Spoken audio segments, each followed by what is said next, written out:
Hello and welcome to Critical Thinking in Psychology here at the University of Olivet. We are going to take a look at an overview of the course, show you where some things are, and just some general navigation things so that you are on the right track and you can get started right away. So this is the general welcome page, and this is a page that you will see very common among any class that you are taking at Olivet, or excuse me, the University of Olivet. We just made a change from Olivet College to the University of Olivet, so I may slip up every now and again. Please forgive me. So this is just a general welcome to any course that you will have here at Olivet, and feel free to read through that at your leisure. What I want to show you is more specific to this course and how it operates. So if you click on the home page, which will be your landing page when you come to this class, you will see that our class is broken up into weeks, and you have a start here week where it's not really a week, it's an introduction to the class, so don't think that this is the first week. This is just preliminary information. So every other week is broken into weeks, and if you expand these, you can see what to expect each week. And each week there will be something that you will need to do for that week. And what you need to do for that week is contained in a what to do video. By the way, that's just an overview of what to do. It's just me introducing each week, but it will go over what's expected of you. And what you can see for each week is that there are readings, some lecture materials to review, a PowerPoint that usually covers the lecture, and then the assignments that will be graded for that week. So do keep an eye on the assignments. Those are the things that you're graded on. Everything else is support material for the assigned tasks. So that's kind of what a week looks like. But I also want to go over the syllabus a little bit and show you what to expect in this class, and maybe go through the grade book and show you how things are organized there. You will see a lot of information on the left-hand side in this menu. You may or may not use some of it, and some of it's redundant. For example, discussions, you can click on this, and you can see a list of all the discussion boards that we're going to go over. But those discussions are also contained in the week. So there's a little bit of redundant information. I could make that invisible to you, but I figure I'd leave it in there just in case you're one of those people who just likes to click on discussions and go through the discussion boards all at once, especially if you recognize that there might be a comment that somebody had made on a prior one. That way you can go back and see. Okay. So feel free to navigate that way. Same thing for the comprehension quizzes, which I'll talk about in a minute. If you want to go through and select the one that's current, you can do that. As always, be aware that you might get things out of order or confused about things. Even though they do get arranged by due dates, you can still accidentally click on the wrong one or whatever. So my recommendation to you is to just go through the modules and do the work in that order. That way it's all clustered and organized for you, nice and easy. Okay. So let's go to the syllabus. I like to start there because it kind of gives you a rundown on the entire class. So I have the syllabus here, and what I think I'm going to do is by the way, you can look at the whole syllabus here through the viewer on Canvas. It doesn't really do a great job of making it the right size right off the bat. But what I'm going to do is I'm just going to download it, which you can do. Clicky, clicky. Oops, I'm sorry, I hit the wrong button. I hit the download button. That makes sense. And I'll just open it up and make it a little bit bigger. Okay. So this is the syllabus for this class. Again, you can always look at this on your own. You don't need to do it only through this video. And it goes through what this class is about, the nuts and bolts. I trust that you can read through this and make sense of it yourself. This is a class where there is some instructor engagement, so I will be wandering around the discussion boards and everything, so it's not just you doing everything on your own. There will also be about 1 hour a week where we will have a synchronous session that is not required, but it will be something that we'll hold each week so that we can develop some relationship-based learning, as well as having an opportunity for you to ask general questions. Those sessions will not cover information that is not covered elsewhere, so you won't be penalized for missing it, but it is an opportunity for you to ask questions in a synchronous manner. You can read through a lot of this information here, the course description and goals, etc., etc.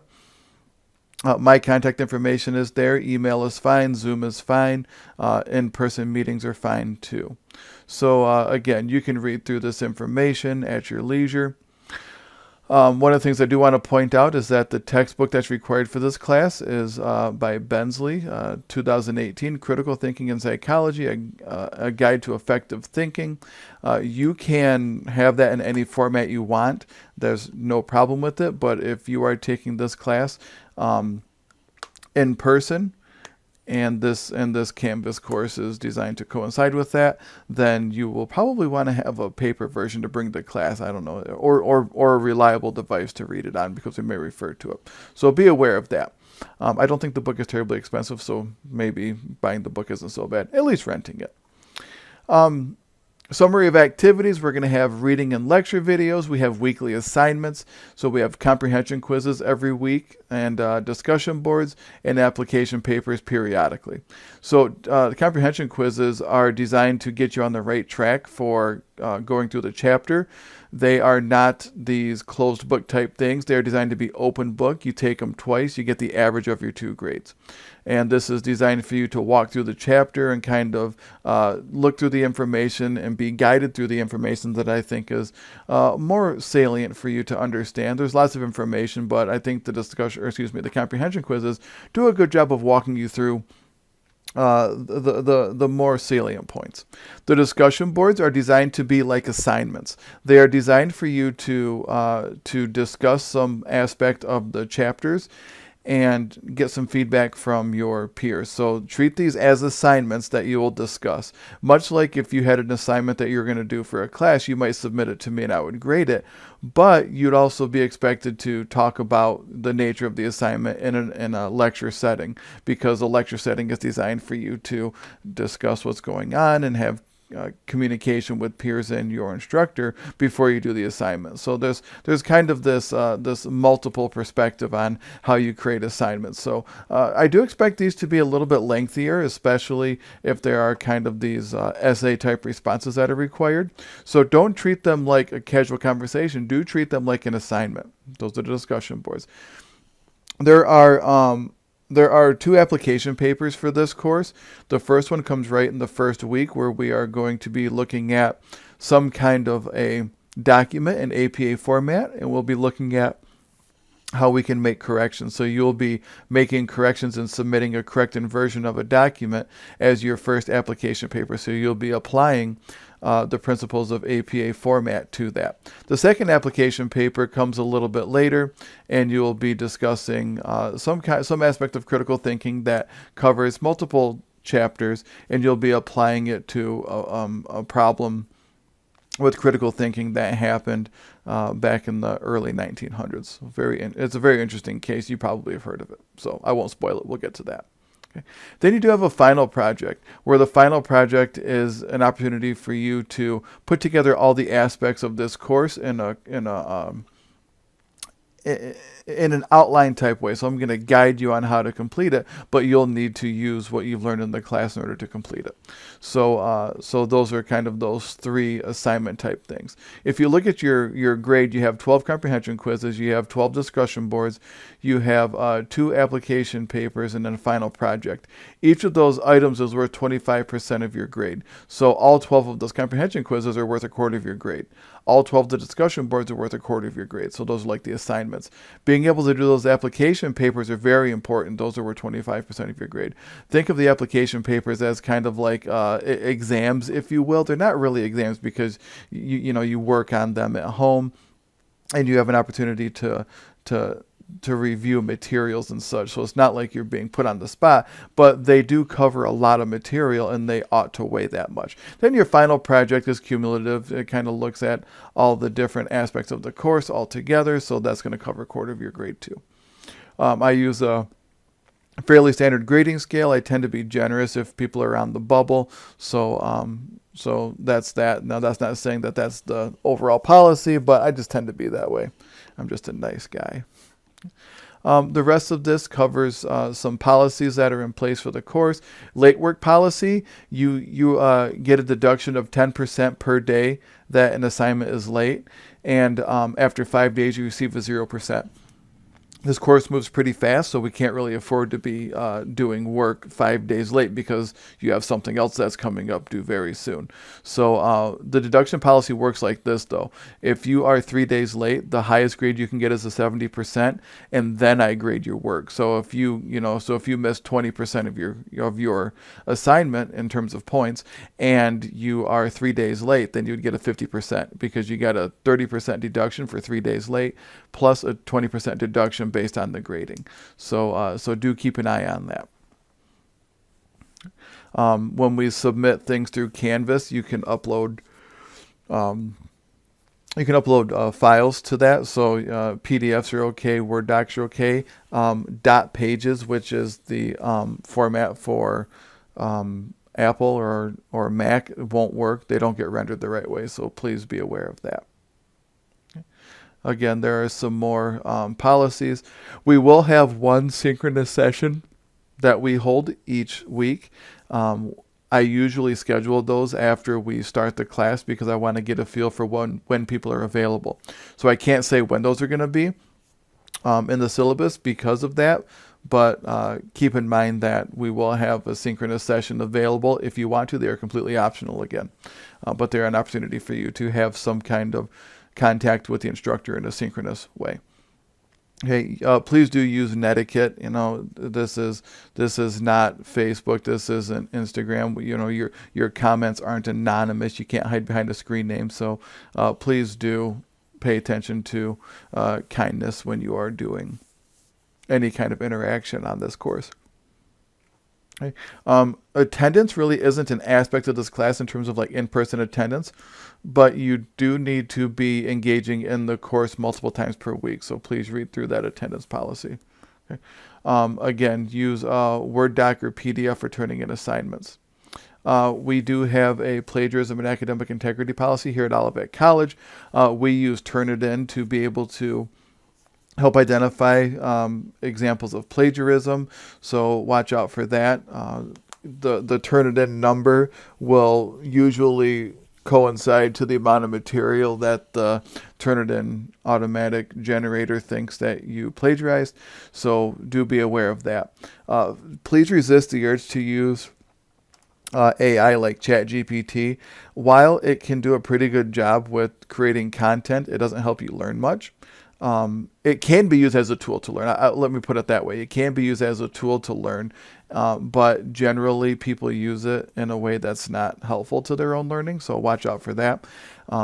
You'd rather do the work now and be good at what you do than to be found out later to be a phony, I promise. If you do use ChatGPT, please review all the material that it uses. It oftentimes gets references wrong, and if you aren't using references or the references are wrong, you'll be nabbed for plagiarism.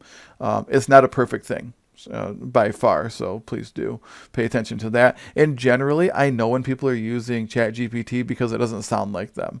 It sounds like ChatGPT, and I've read a lot of ChatGPT stuff, so I kind of know the tone of what ChatGPT uses. Plus, not everybody is a great writer, and if I recognize that you might have some writing skills that aren't so great, and all of a sudden you turn into this wonderful thing, either you've done a really good job, or you're using some other thing to create your work. So please be aware of that. You can contact me through Calendly if you want to set up an appointment, calendly.com/Haggerty. You can also find this information on Canvas itself in the contact section, which we'll look at in just a moment. So you can send me an email. That's fine. I can't think of a reason why you'd need to text me or call me, but if you do feel the need to do that, please understand that that is for emergencies only, which kind of reinforces why I don't think you'll need to contact me, because emergencies usually don't come up in a way that can't be dealt with in academic settings through an email. Just let me know, hey, something happened, I'm going to be a little bit late with my assignment. Okay, fine, that's okay. But please just use email most, and if you need something absolutely urgently, then you can use text or calling.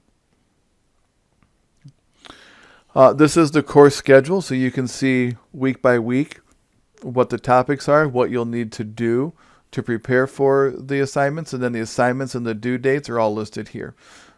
They are also listed on Canvas, and Canvas automatically generates a calendar for you, so there you go. Okay, so let's flip back over to Canvas, and let's go through what a module looks like.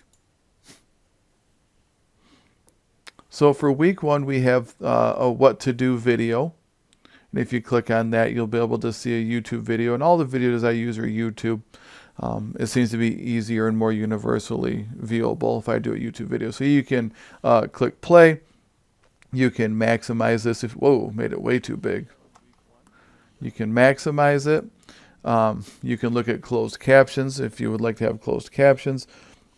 You can also view it through YouTube. So if you click on the title, it'll take you to YouTube, and you can watch it there too if you'd like to watch it there, or because you can also get a full transcript if you do it through YouTube as well. So you have opportunity to do that. Okay, so this will walk you through what to do. It's not the only place. This is just an overview so that you can hear from the instructor what we're doing for that week. And then the what to do talks about the readings. So there are usually some readings.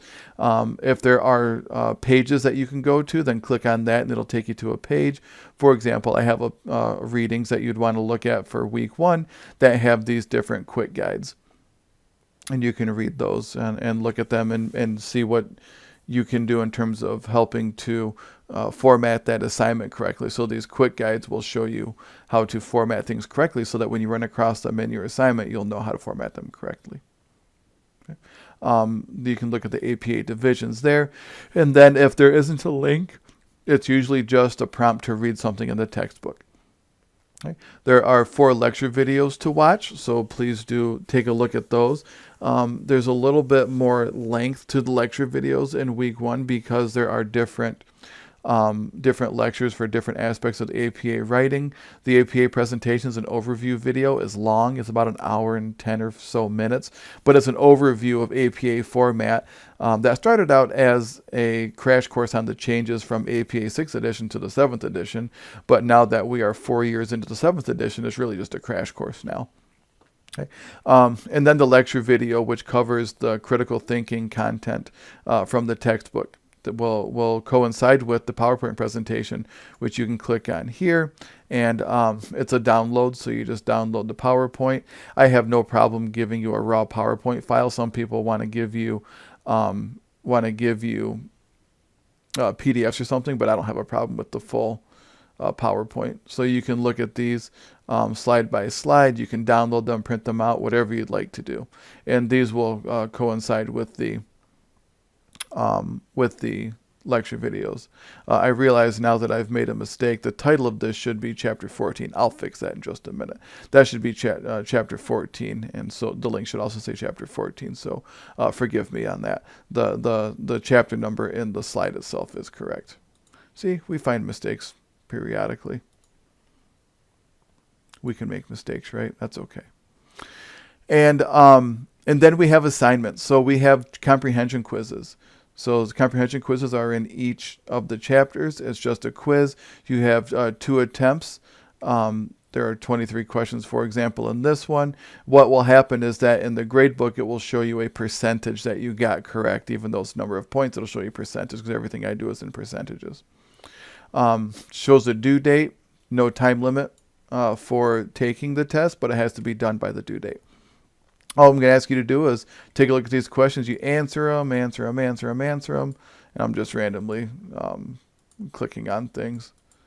Okay, and I'm not going to finish it. So you can see all the questions at once. I'm not trying to trick you. It walks you through the chapter.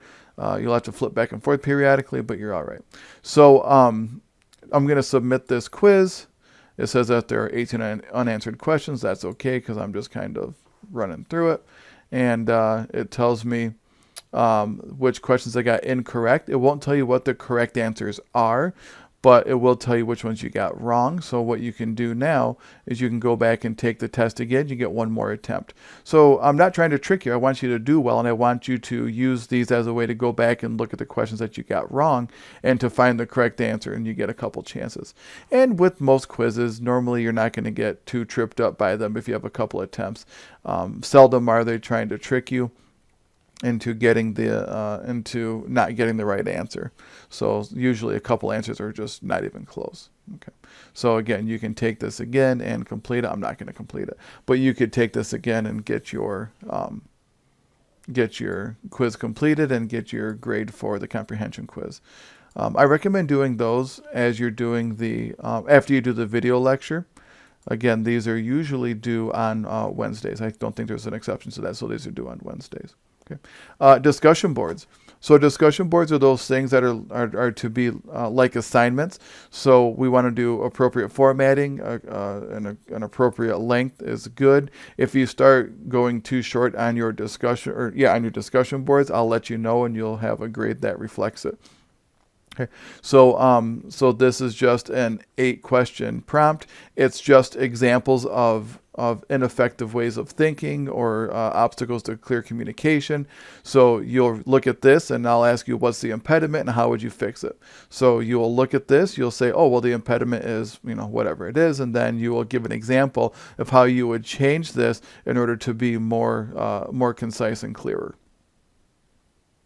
Okay. You will respond to 2 other learners. You will respond to them by indicating whether or not they answered the questions correctly and suggesting which ones they may not have, and then offer solutions that you think would correct the ones that they addressed. So it gives you an opportunity to teach others and for others to learn by your instruction as well. It's a really good way to learn. So initial responses are due by Wednesday. End of day for the unit or the week, and then the response posts are due by Sunday. So we want to wrap this all up inside of its own unit. That way we don't have any lingering discussion board issues going on. Lateness is not acceptable for these, so make sure that everything is done by the end of day on Sunday. I don't think that it's fair to ask learners to go back each week to look at some discussion boards because you had a late response to them.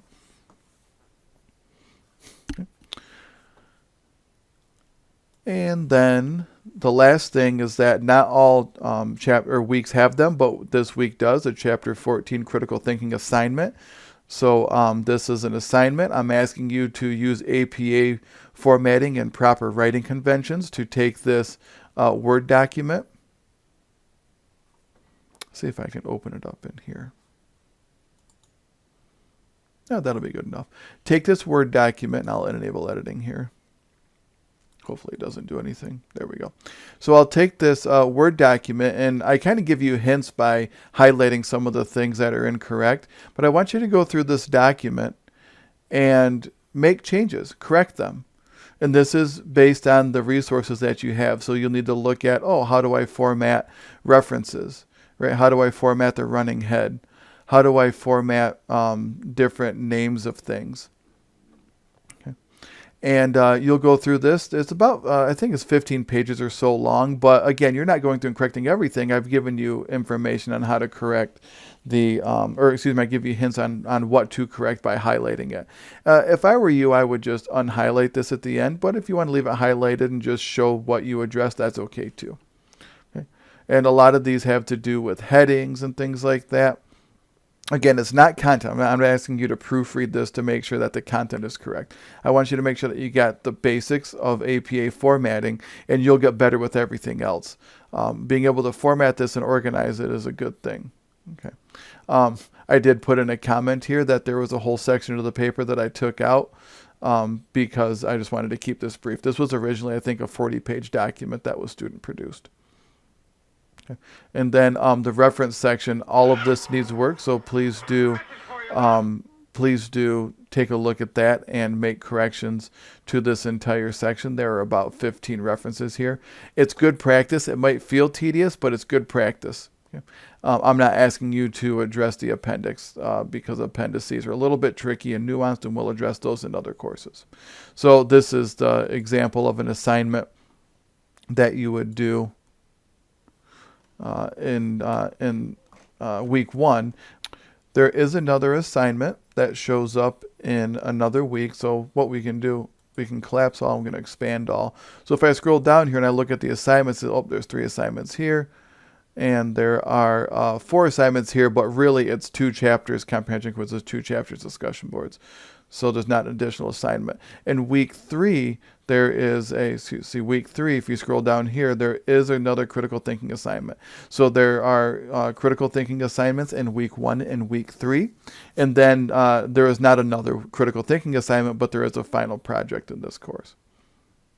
So I scroll down to week 8, which is the last week. I can click on final project, and I do see that there is a final project that is a part of this class that asks you to analyze some things. And as we get closer to that, I will be talking more about it. But I just want to give you a heads up that there is a final project due in week 8, and it would be a good idea to pay attention to that as you go along in the class.